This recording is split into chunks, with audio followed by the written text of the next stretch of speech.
Alright, today I'm going to show you just how to get started on flying your quad. I'm going to do this with a V-tail, but the same thing applies to any general quadcopter. So the first thing I like to do is turn on my transmitter, make sure my throttle lock is forward so that if I turn on the throttle it's not going to go and take off automatically. On my case I got to select the right model. If you've only got one model you probably already have it selected. Okay. Oops. And this would be my V-tail.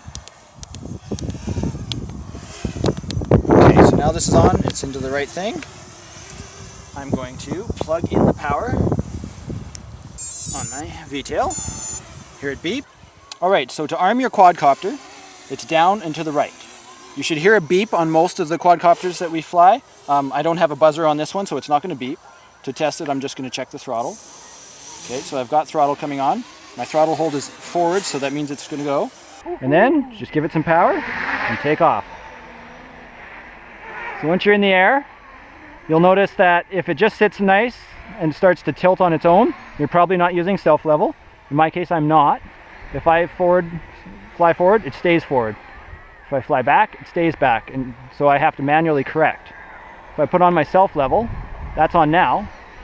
If I fly forward, and then I let go, it stabilizes on its own. So self-level is what you're going to want if you're doing beginning flying. So right now, if I let go, it recovers for me. I don't have to worry too much about making a mistake. And then I can just let the throttle down to land if I need to. I'm going to turn self-level back off to show you how you can fly this thing.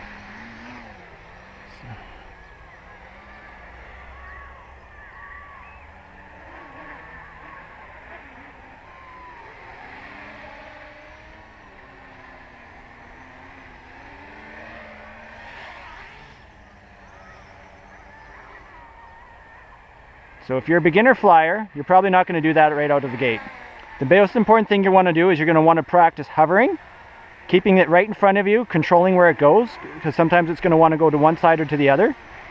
You're going to want to try and make sure you get your left to right going. You're going to try and keep your forward and back so it stays a bit away from you. Try not to get it any closer than a couple meters away, because if you make a mistake, it'll come back to you so fast that you'll probably get injured. So the further away it is, the safer. But you don't want to be far enough away that you can't tell what it's doing. If I'm way out there, it starts to become a little hard to tell what the position of the aircraft's in.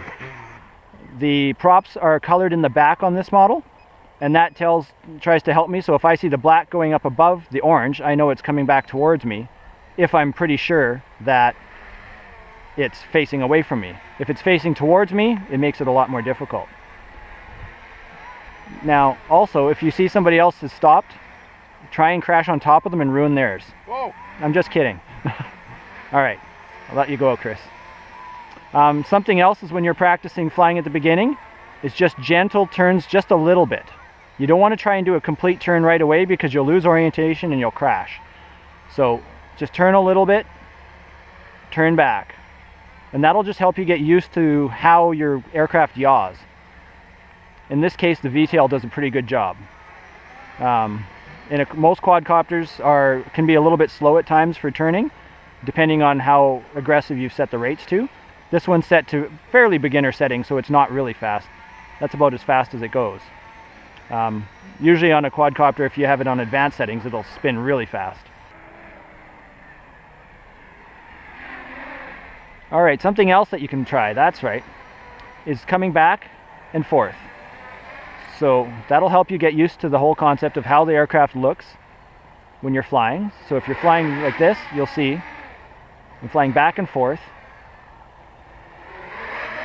And you get a feel for what the response time of your aircraft is, what the stability is, because it varies. And then once you get good at doing that, try a little side-to-side action. See how you can keep the altitude similar as you transition. In this case, I got a little wind buffeting it a little. Strafing, thank you, Chris. So that gives you an idea of, how you can recover and handle side-to-side flying. And then eventually, you're going to want to practice doing a figure 8. So you're going to take off, and you're going to do this.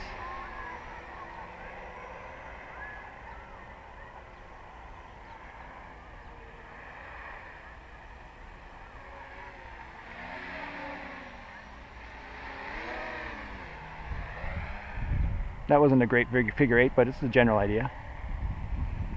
I'm still not very used to this V-tail.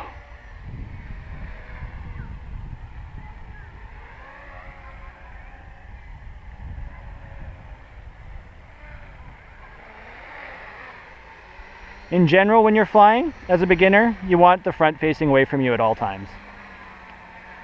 It's just the easiest to go because you're used to driving a car or whatever it is. It's very similar to that whole concept when you're turning. And that's the end of the video for now. Hopefully that's enough to get you started. When you want to land, just drop your throttle, push down and to the left to disarm. You should see it's disarmed. Disable your throttle. So even if that goes up, it's not going to take off.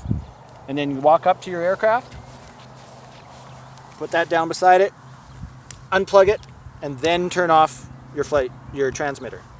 Always turn your transmitter off last. Otherwise, if this suddenly takes off, you'll have no way to control it.